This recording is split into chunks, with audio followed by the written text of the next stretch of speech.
Estamos de vuelta en tu programa Voz Vespertina. Como siempre, recordarte que puedes seguirnos a través de nuestras redes sociales de Voz Media Network. Estamos en Twitter, Facebook, YouTube e Instagram. También pueden visitar nuestro portal informativo tvn24.do con las informaciones locales e internacionales más importantes del momento. Además, pueden llamar y participar de los debates en vivo marcando el 809-732-8500. Repito, queremos escucharte. Marca ahora mismo el 809-732-8500. Jenny, ¿qué tenemos? Nosotros estamos sumamente felices de aquí de recibir en casita al magistrado, licenciado Rafael Báez García, quien es juez miembro de la primera sala de la Cámara de Penal de la Corte de Apelación del Distrito Nacional. Magistrado, buenas tardes. Bienvenido a casita. Gracias. Hernán, Amaury y yo estamos felices de que usted esté aquí. Así es, honrados. Muchísimas gracias. Buenas tardes al teleauditorio y a ustedes. Gracias por la invitación y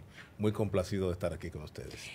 Yo tuve la oportunidad. Antes de que usted empiece a hablar de lo que venimos a hablar con el magistrado, ¿usted es locutor? No, no. Tiene una Para voz nada. como locutoril. No. Pero no solamente eso, te envuelve, porque él engatusó un grupo de periodistas. Mira que no sé con qué fue que nos durmió a todos, incluida a mí, porque yo estaba ahí así. Eso es difícil, ¿eh? Eso es difícil. Pero o sea, que Yo quedamos quiero un así, autógrafo, en magistrado, eso es éxtasis. difícil. Estamos, no en el taxi, no, en éxtasis. Claro, oyéndolo hablar. Y dije, la gente tiene que conocer un poco más a este juez que tenemos el privilegio de tener aquí en casa el día de hoy. Magistrado, vinimos a hablar primero porque en el país solamente hay una sola obra de lo que es la ejecución de la pena. Y ustedes dirán, ¿qué es eso? Pues el magistrado tiene la respuesta. Pero eso mismo nosotros entendemos y hemos dicho aquí que muchas veces las personas entienden que una vez una persona falló ante la sociedad y va hacia el sistema carcelario, es olvídate y que se muera por ahí. Sin embargo, no, tiene una serie de derechos que yo aprendí en el curso y dije, no, la gente tiene que saber esto. Entonces queremos comenzar por ahí. ¿Qué es un juez de ejecución de la pena y qué es una pena? Muy bien. Para comenzar y hacerlo un poco más didáctico, la ejecución de la pena es una etapa integral del proceso penal que nace precisamente con la incorporación a nuestro sistema de justicia del Código Procesal Penal en el año 2004. Ahí nace la figura del juez de ejecución de la pena en la República Dominicana.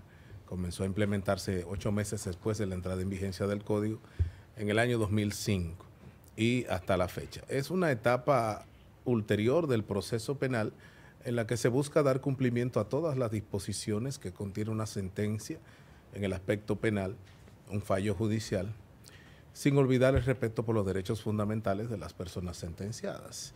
Esto indica que en la etapa de la ejecución de la pena, la persona privada de libertad goza del ejercicio de una serie de derechos de carácter constitucional que a través de la codificación se les reconocen, y para eso el legislador ha creado en esta etapa que se llama ejecución de la pena la figura de este juez que va a tutelar efectivamente todos esos derechos que tienen los privados de libertad.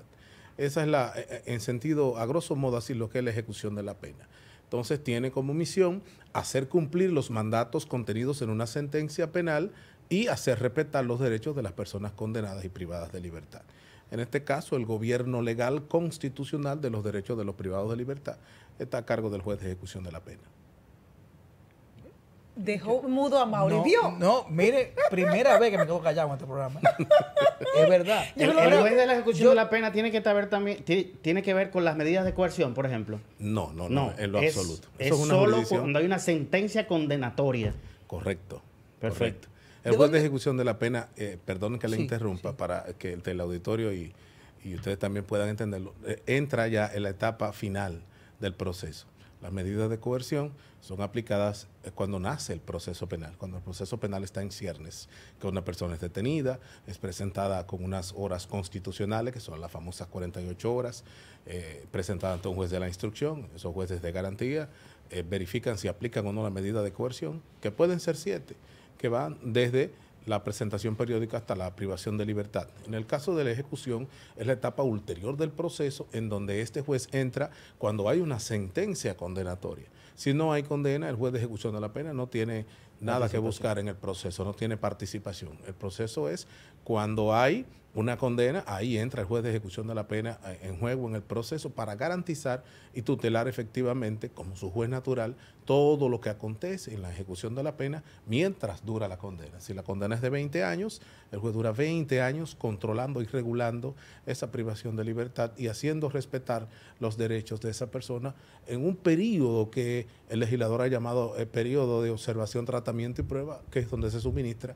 el tratamiento penitenciario para producir el cambio en la psiquis de la persona que ha delinquido y devolverlo a la sociedad en condición y obediencia y respeto por la ley.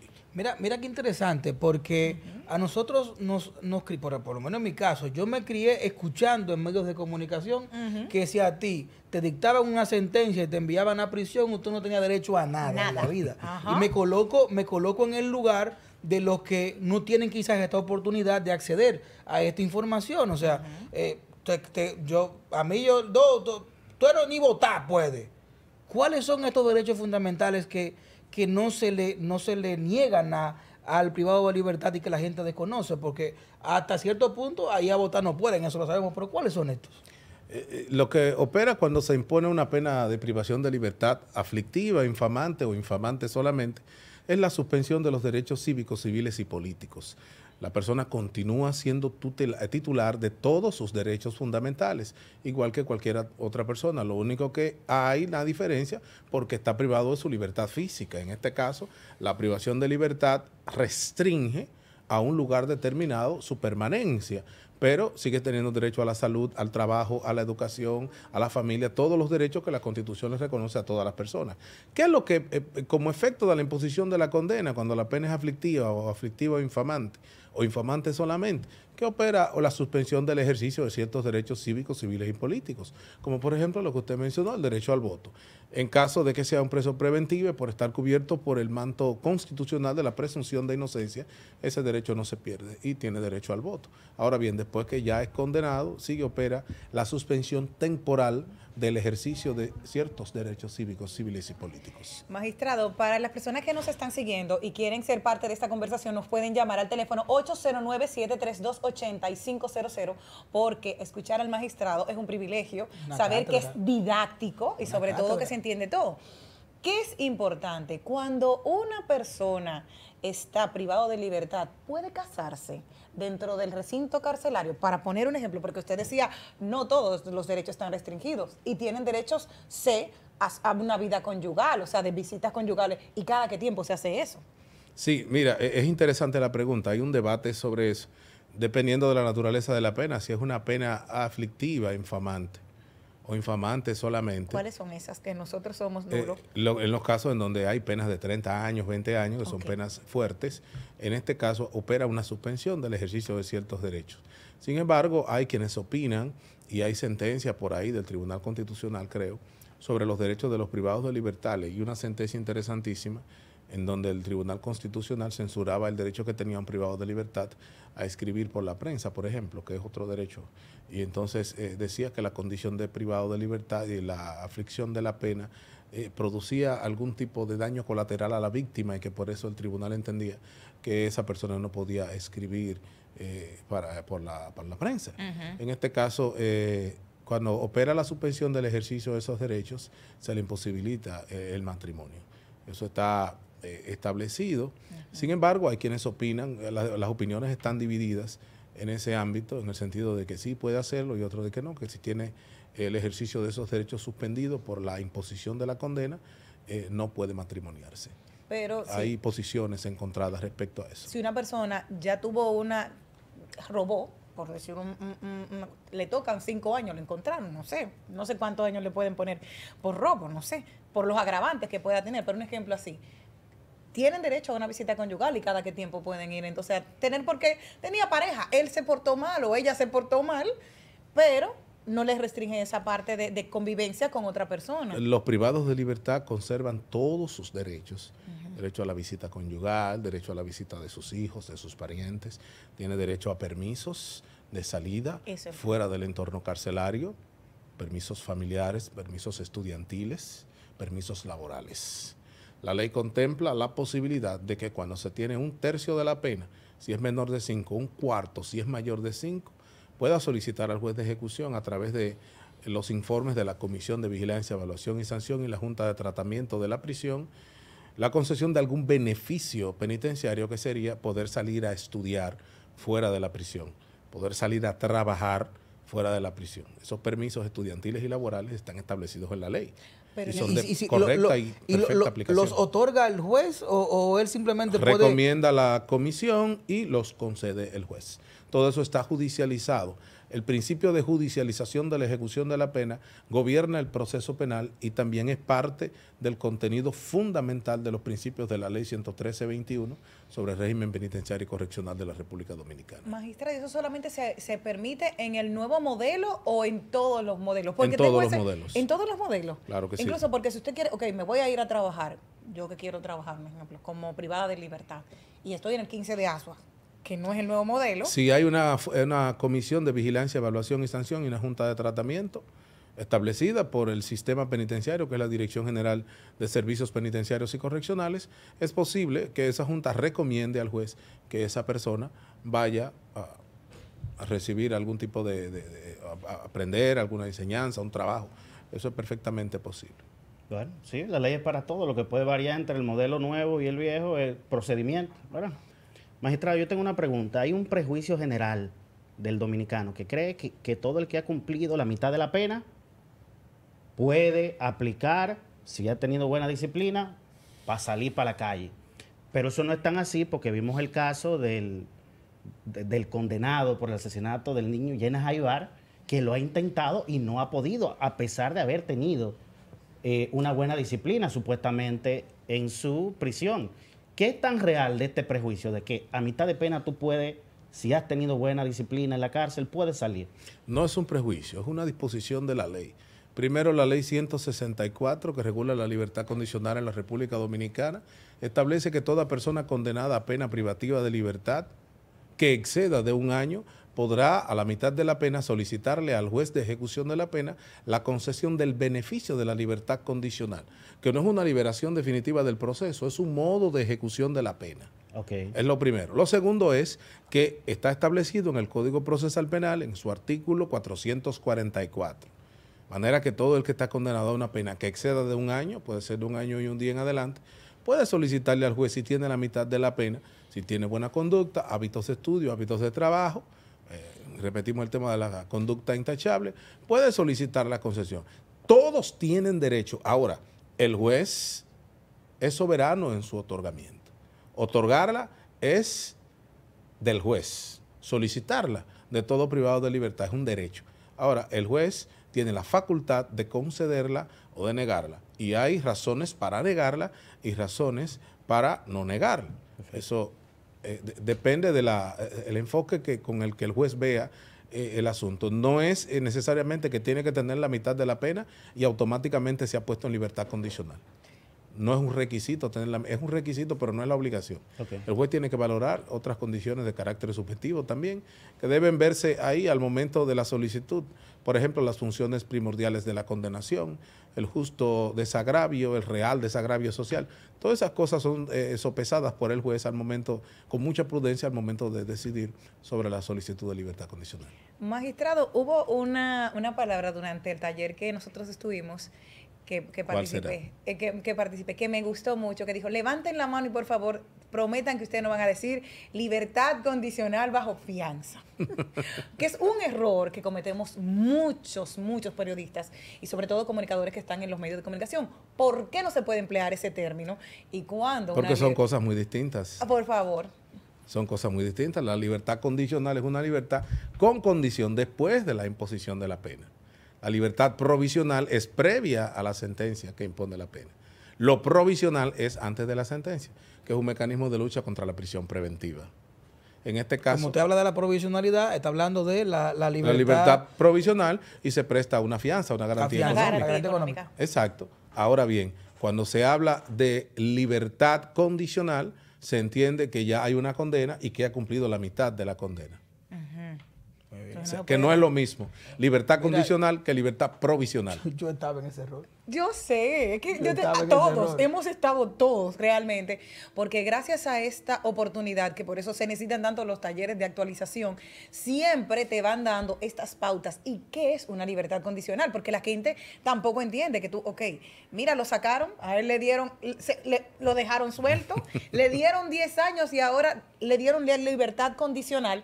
Y tiene 3 años que está en la calle. No, y hay mucho, ¿Qué pasa? de esos procesos que no se entienden. Por ejemplo, quizás Juan Pérez mató a Juanchi tal cosa, y entonces el proceso es declarado complejo, dura 20 años, la pena es de 25, y cuando dictan sentencia ya el pana va 5 años para la cárcel, a los 5 años sale, pero fueron 20, la gente no entiende que quizás en el proceso se le suman los años que dura el proceso en un tribunal conociéndose, ¿o no?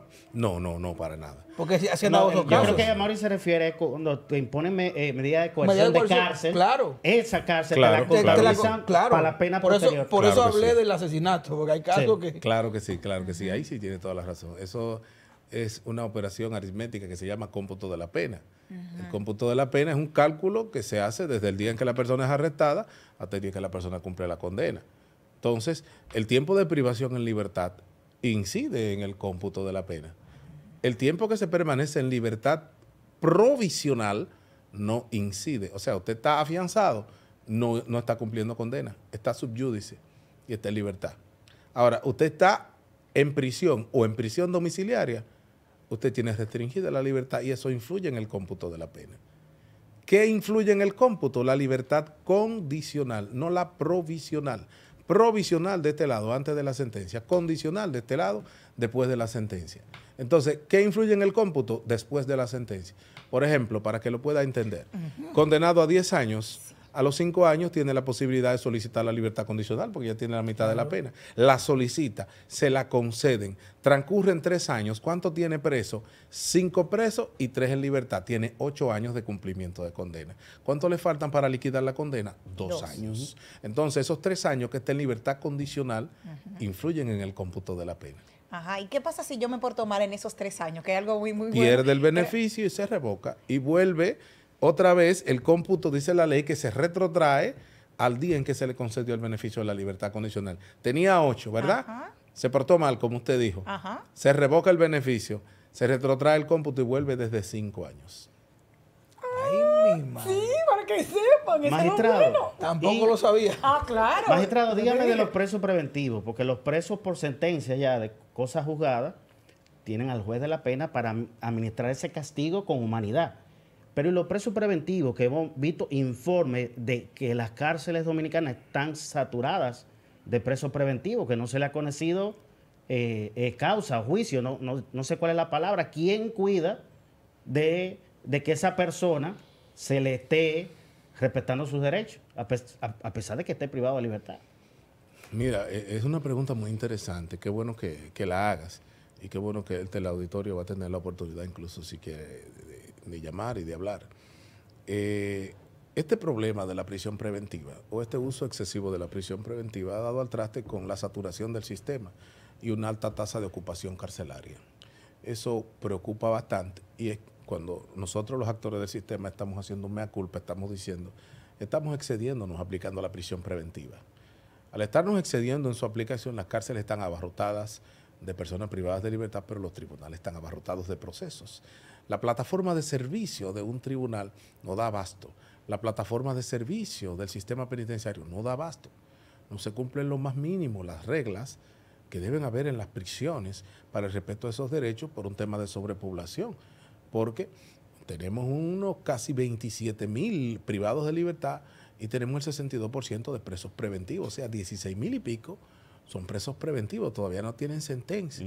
Ahora bien, en una cárcel en donde debería haber 2,000 hombres, hay 7,000. Sí. Entonces hay un problema de sobrepoblación, de hacinamiento, de enfermedad, de injusticias, de abusos que va degenerando la calidad del servicio que puede dar el sistema penitenciario.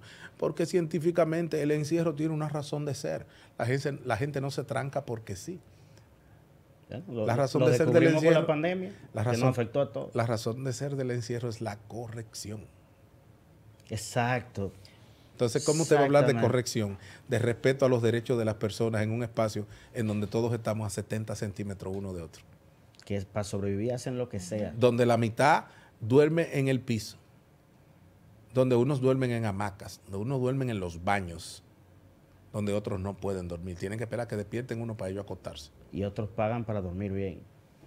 lamentablemente.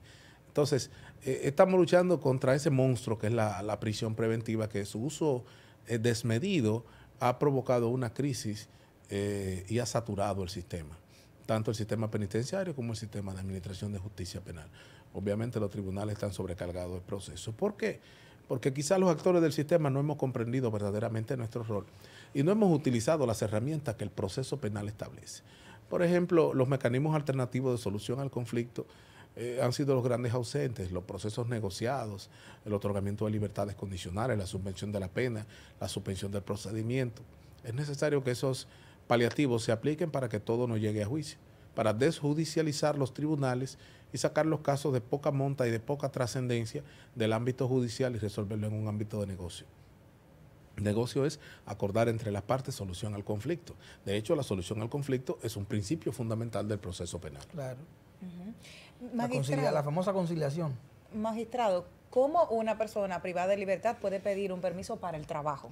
Que eso fue algo que me llamó la atención. ¿Y cuáles son los trabajos que se le puede facilitar? Porque hay personas, claro, que han podido delinquir, pero pueden tener una profesión. No es que yo tengo pensado caer de momento en Yo hacer estoy nada. preocupado ya. Sí, está haciendo como Estoy haciendo muchas preguntas como raras. preparándose No. para lo que viene. Que si se puede casar Sí, presa, sí. que si visita Está como preparando conyugales. para lo que viene. No, señores, porque hay un alto. Lo que pasa es que, gracias a Dios, tuve la oportunidad de ir ya a 2 talleres con el magistrado y sé qué cosas hemos hablado para Te periodistas. vamos a prohibir que venga al programa la Sí. próxima vez que vaya y no nos lleve.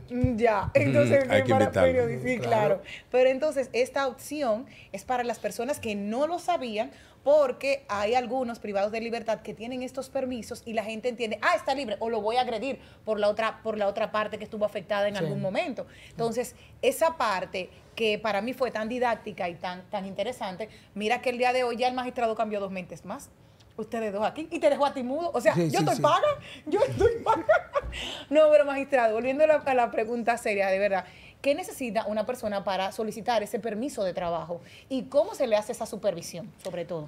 Perfecto. En el curso del cumplimiento de la condena, comunica a la Comisión de Vigilancia, Evaluación y Sanción y a la Junta de Tratamiento su deseo de que le den un permiso de trabajo y pone los documentos de la persona que le ofrece el trabajo, que le va a proveer de esa seguridad laboral.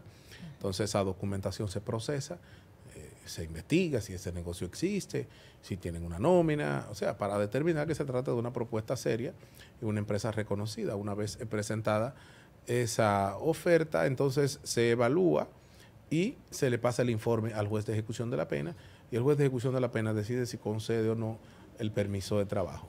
Una vez concedido el permiso de trabajo, la persona está supervisada y tiene que reportarse a través de un departamento especializado en el sistema penitenciario que se llama Medio Libre, que también es una de las grandes conquistas de la nueva ley penitenciaria.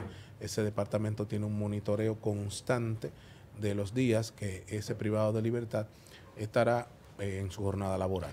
Perdón, ¿y este privado de libertad va acompañado por alguien del sistema judicial o penitenciario? No.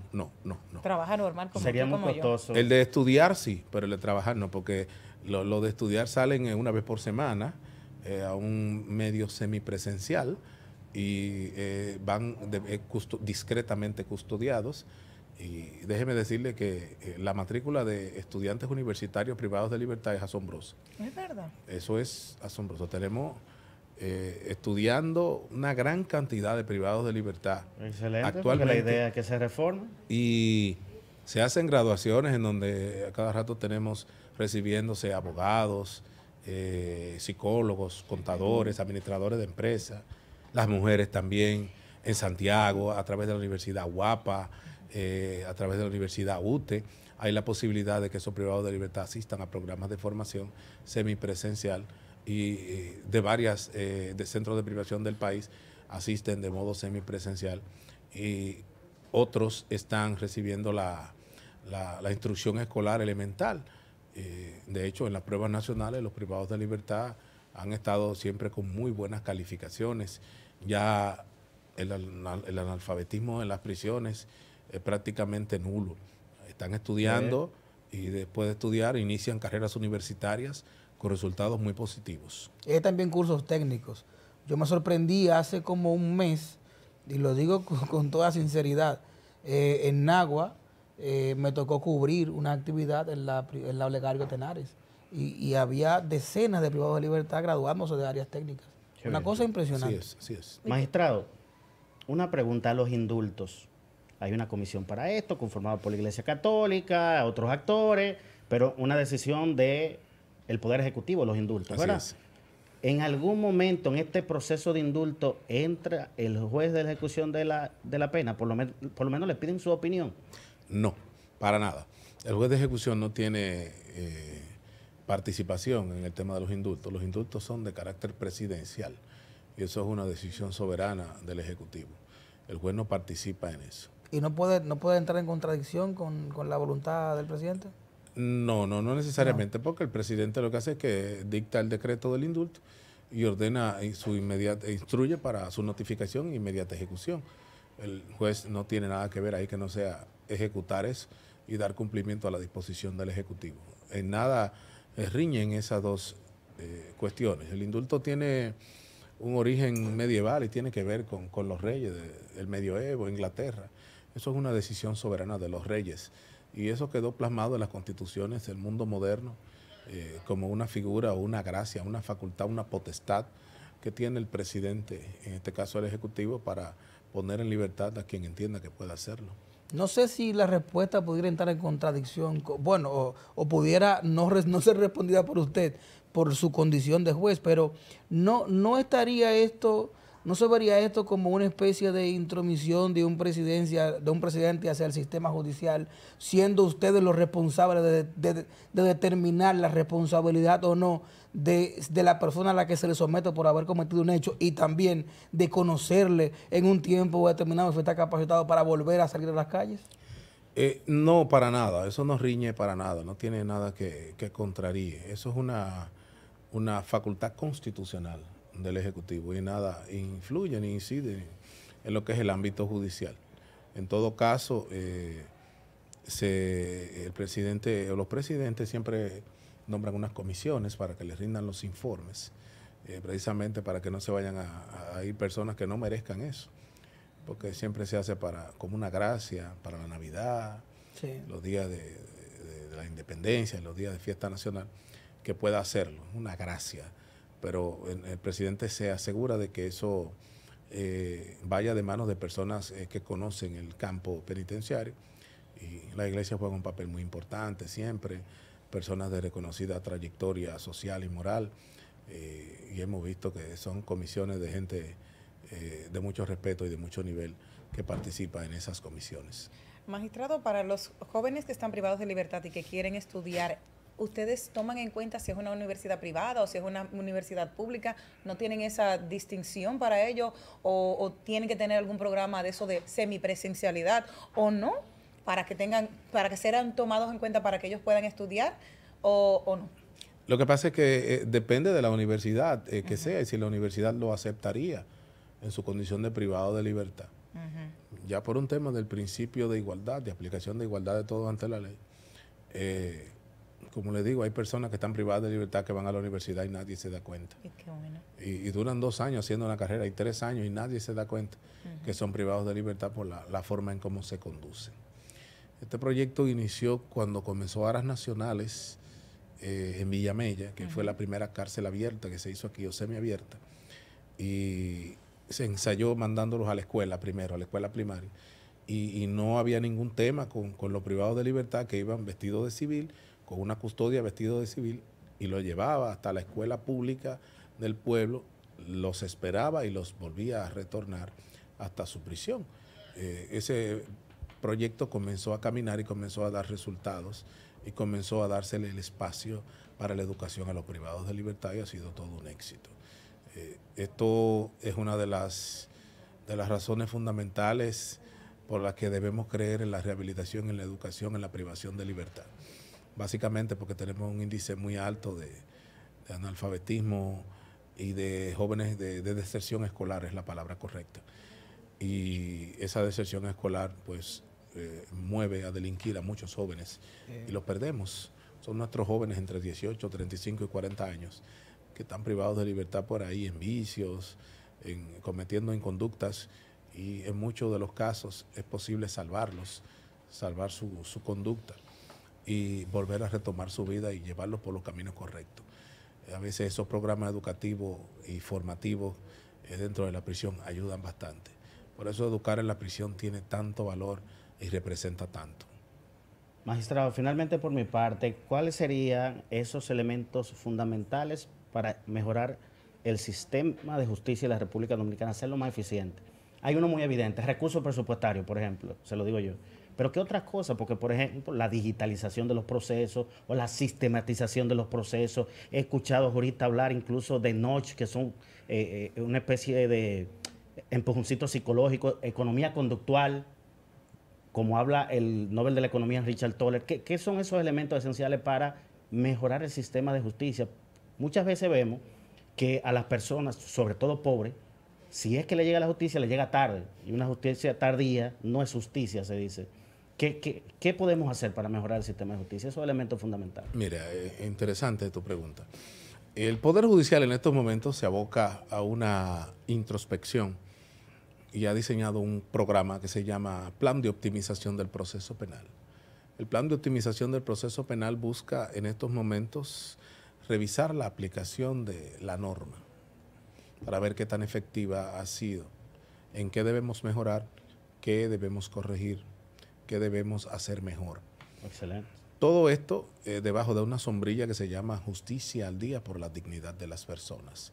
Es una iniciativa del magistrado presidente de la Suprema Corte de Justicia, Luis Henry Molina, y hemos estado dando seguimiento y nos estamos todos empapando e involucrando en este movimiento de optimización que busca hacer el proceso penal después de la autorrevisión más efectivo, para una justicia más pronta, más efectiva, para una justicia más digna que responda a las exigencias de nuestra ciudadanía.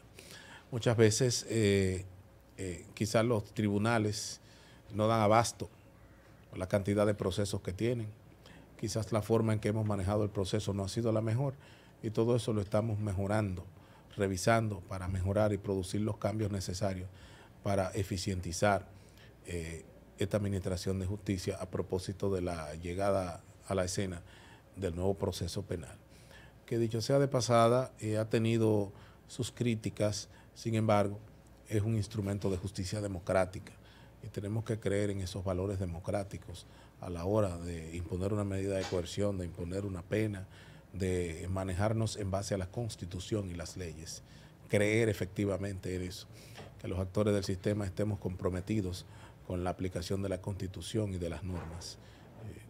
Nada, que sea todo eso en base a la Constitución y a las leyes, que no nos salgamos de ahí. Magistrado, de verdad que yo me siento privilegiada de haber estado 2 veces con usted, 3 hoy, porque ellos hoy debutaron, pero de verdad que ha sido sumamente explícito, ha sido didáctico, ha sido divertido, sobre todo porque si tú tienes entretención, yo entiendo que es más fácil que tú puedas adquirir conocimiento y usted pedagogía no le falta. O sea que muchísimas gracias. Nosotros estamos sumamente felices de que usted nos haya podido acompañar en la tarde de hoy. Este programa es suyo. Tiene que sacar usted tiempo para volver, claro. Porque ha sido maravilloso para nosotros y que tenemos la responsabilidad de estar frente a cámaras y llevar un mensaje acorde a con lo que se necesita. Este tipo de información tan valiosa nos hace mejores profesionales gracias a que personas como usted se han preparado y nos pueden dar la oportunidad de acceder a ustedes para nosotros ser mejores comunicadores. Así que solamente tenemos palabras de gratitud para usted por habernos acompañado en la tarde de hoy. Muchas gracias. Yo también aplico el mantra de la gratitud y le doy las gracias a ustedes por la invitación. Y espero que me vuelvan a invitar y que podamos hablar de otros temas también. Claro que sí. Ya usted tiene 2 fans más. Ellos lo pueden seguir en Instagram porque ya va a tener que rechazarnos la llamada, maestra. Sí. De tanto que lo vamos a llamar. No van a tener que llamarme tanto. Yo voy a venir, no yo se lo que tengo preocupen. una curiosidad, ya saliéndonos un poquito de la parte seria, cuando sus hijos quieren salir por ahí, usted como juez tiene No, que yo aplicar. me voy a ¿qué? atrever a preguntarle. Sí, yo quiero sí, saber. sí. Dígale, pregúntale a tu mamá, pregúntale a tu papá, no. Vamos a sentarnos a ver el escenario completo. No, porque en la casa yo no soy el juez. Yo soy el papá. Tú no vas.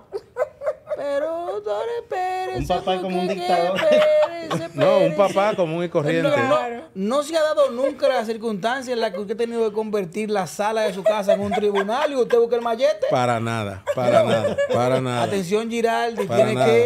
tiene que No. venir aquí y escuchar esto, Giraldi, que mi esposa fue juez, entonces... En mi este casa yo soy tema. un preso de confianza. Ay, yo vivo condenado. Ya lo saben, nosotros vamos a una pausa, pero recuerden que hoy tenemos nuestra doctora, la sonrisa más hermosa Sí. de Voz Vespertina. Viene para acá la odontóloga Sabrinsky Flores. ¿Cuáles son las cosas que tenemos que tener pendientes en nuestra salud bucal cuando nos vamos de viaje? Me voy de teteo. Es algo mucho más que cepillo de diente y pasta. Ya lo saben. Así que hoy tenemos ese tema también sumamente interesante. Así que nos vamos a una pequeñísima pausa y retornamos en breve.